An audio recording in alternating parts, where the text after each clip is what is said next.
You ever watch a kitchen unfold like a science experiment and a love letter at the same time? Today we're diving into Bar Bravo in Vancouver, where Chef Erick Iniguez turns curiosity into a fermentation lab and makes flavor feel almost magical.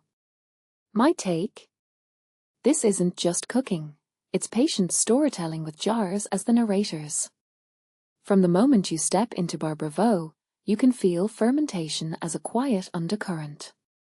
Jars line a shelf, not as relics but as active participants in the menu. Bananas in brine darken and morph, citrus peels lean into miso, and suddenly familiar ingredients become something almost unrecognizable yet utterly familiar. It's not gimmickry, it's a philosophy. Let time do the heavy lifting and let curiosity drive the experiment. I'm struck by how Iniguez's journey informs the food so deeply. He's not a chef chasing trends, he's a cook shaped by a lifetime of regional Mexican flavors, punctuated by street food memories and the disciplined hustle of professional kitchens.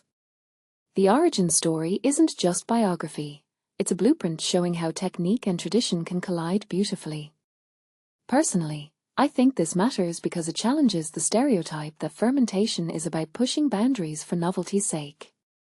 Instead, it's about expanding the palate's compass without losing the compass's home, Mexico's vibrant corridors of flavor, reinterpreted with Pacific Northwest abundance. Let me unpack 3 big ideas I'm taking away. 1. Fermentation as a flavor accelerator, not a gimmick. Iniguez treats ferments as active flavor catalysts that reveal new aromas and textures across the menu. A zero-waste lemon miso from lemon peels can elevate a grilled fish with a citrus roar. Chocolate with habanero or banana adds unexpected layers rather than loud contrasts. What this really suggests is that fermentation can be a quiet force, smoothing edges and weaving tension between ingredients. What many people don't realize is that the fermentation timeline is the real artist here. Taste evolves, and what works yesterday may need adjustment today. From my perspective, this isn't about chasing shock value, it's about teaching the palate to perceive depth you didn't know existed. 2. The chef as curator of time. Iniguez compares caring for ferments to tending a baby. You feed it, you watch it grow, you intervene when needed. Time becomes a collaborator. This raises a deeper question. How does a kitchen balance speed with patience in a dining world that prizes rapid service? My take: Bar Bravo uses time to separate good dishes from great ones, and the best moments come when you're willing to wait for a ferment to hit its stride. It's a reminder that the best culinary ideas often require pacing, not rush. 3. A fusion of roots and place.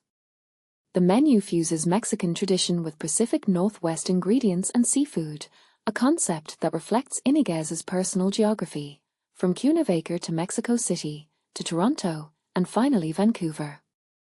What makes this really interesting is how fermentation acts as the connective tissue between cultures rather than a barrier. It's less about blending and more about translating techniques across ecosystems, allowing familiar concepts to breathe in new air. If you take a step back and think about it, this is a larger trend.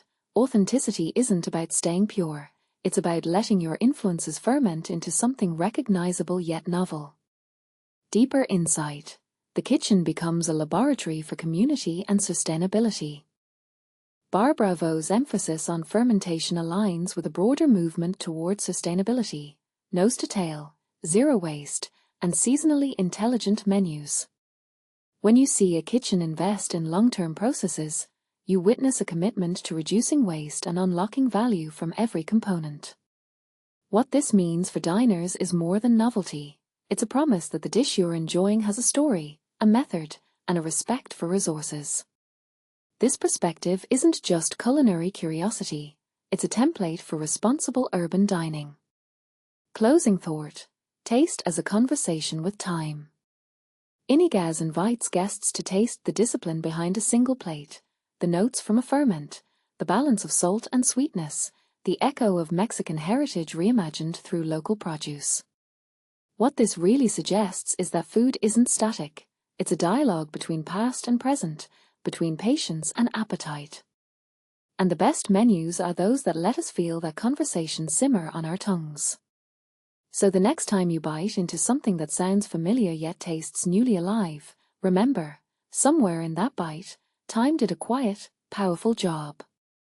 If you're curious to try this approach at home, start small. A citrus zest miso from leftover peels, a simple lacto-fermented chili to brighten seafood, or even a banana ferment experiment to map how sweetness evolves. Then come back and tell me what surprised you most about the change in flavor over a few days. What do you think? The future of cooking is less about chasing novelty and more about letting time and curiosity collaborate in the kitchen? Share your thoughts below.